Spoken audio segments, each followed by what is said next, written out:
Everyone, welcome back to YouTube classes. It's Divya here with class 9 physics. So till now we have been discussing about the theory part of your 7th chapter.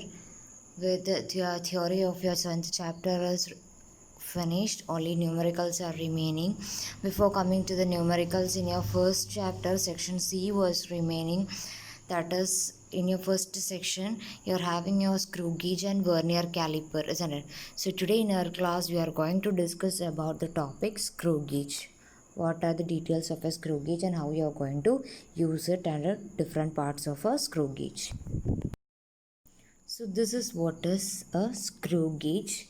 Now when you come to the screw gauge, before getting into it, whatever equipments you are going to learn, the first thing you are going to learn is the principle, isn't it?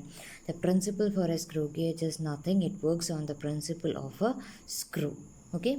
Now coming to the uses of a screw gauge, it is used to measure the diameter of a wire, thickness of a paper, etc. So whatever it is, small, having very small size, you can take the diameter or thickness of such materials. Okay.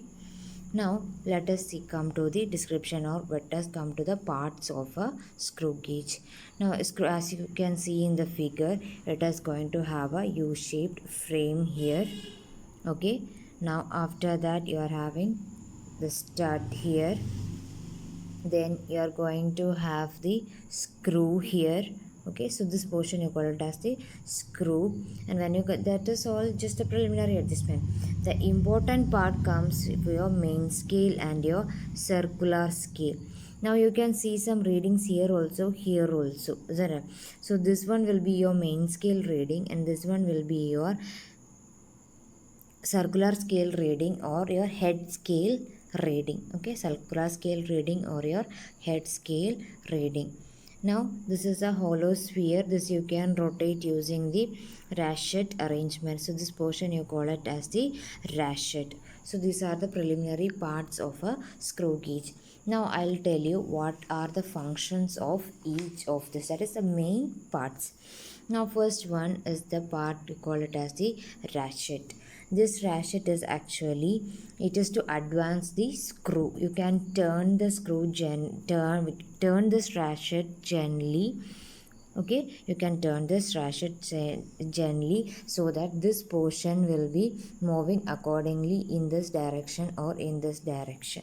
Okay, you can move this portion to and fro by rotating this ratchet. Accordingly your main scale will also move, that is this whole portion goes inside, and you will be having readings starting from, on the main scale you will be having readings starting from 0 to some values that depends on what is given here. It is available for 15, it is available for 25, it is available for 50. Okay, so like that, whatever is the value given here, till that value starting from 0 it will be there on this main scale, and when you move this ratchet, this portion will be moving to and fro, so that along with that you can see the readings inside this main scale. Okay, now that is the function of a ratchet. Now when you use this screw gauge, you have to be very careful. Once you turn this ratchet to and fro, make sure once these 2 points touches, or if you are having a wire in between, so once it touches this wire and tightens this wire, you can see hear a small tick sound here. Once you hear that tick sound, then further don't turn it. It will lead to the wear and tear of your screw gauge, so that it can cause to error of a screw gauge. So error in a screw gauge I will discuss after explaining about the parts. Now next part given is, see this you can see in, when you talk about that main scale, here you can see the divisions here, isn't it? Starting from 0, a line will be there. In that line starting from 0 the readings will be written.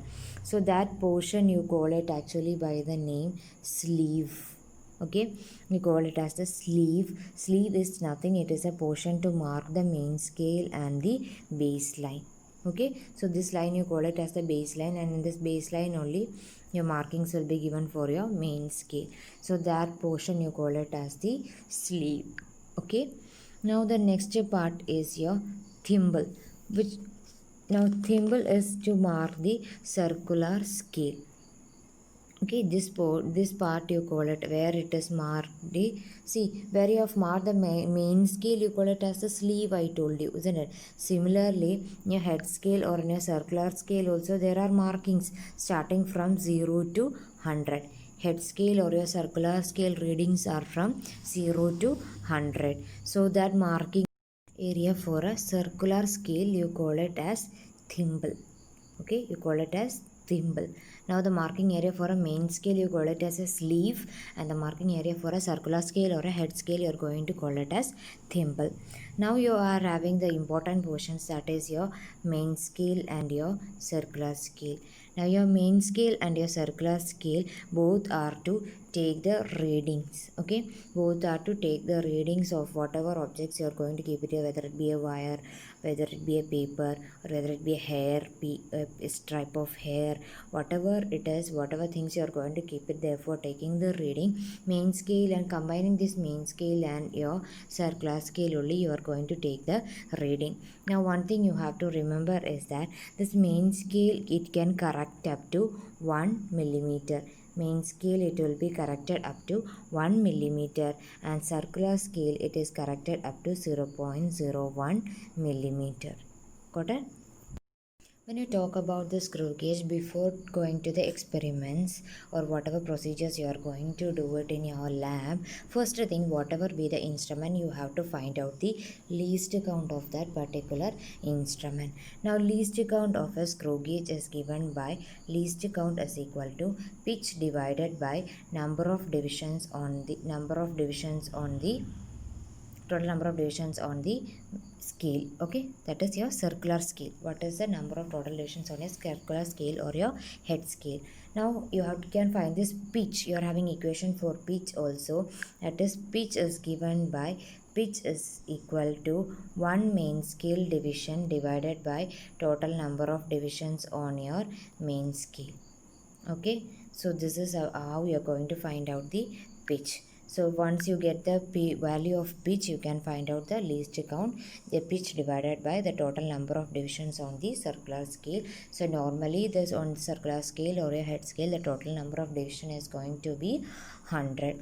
So as I told you earlier, this screw gauge is available for different readings, 15, 25, 50, whatever it is. According to the measurement of your screw gauge value or your main scale reading, you can calculate the pitch and hence your least count, whatever screw gauge you are going to get it in your hand when you are using it in your lab.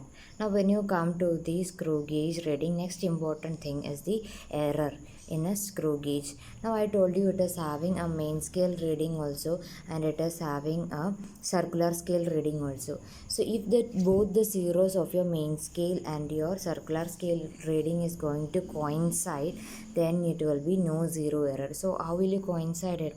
When you rotate the ratchet, once the stud and screw comes into contact, you will be having the value, we will be having a tick sound, isn't it? Once you hear that tick sound, you see the zero coincidence of both your main scale and your circular scale reading here. If both the zeros are going to coincide with each other, you can say that it is having zero error, or your screw gauge is perfectly a good one without any error. Now if it is having an error, as you see in the figure, there can be error in these two ways. Either this zero reading will be below, or either it can be in a higher value. Okay, so in the first case of error, see, from this 0 it has moved a little bit up, that is from 0 it has reached between 0 and 5 value. So 0 to 5, that is, it is increasing, isn't it? 1 2 3 4 5, it is increasing, so that will be a positive 0 error. Now if you see here, you can see the below value, that is 99, 98, 100, somewhere near below value, so that will be a negative 0 error in this case. Okay, now positive 0 error can be corrected by, suppose you are having plus 3 value here, you can correct it by whatever value you are getting.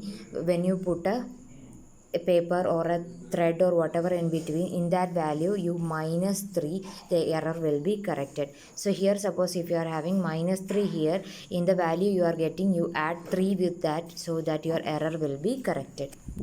Now once you get the value of all these, what you can do, the total diameter or the total value will be given by, so suppose you are going to find out the diameter, so this diameter will be found out by main scale reading plus corrected HSR into least count.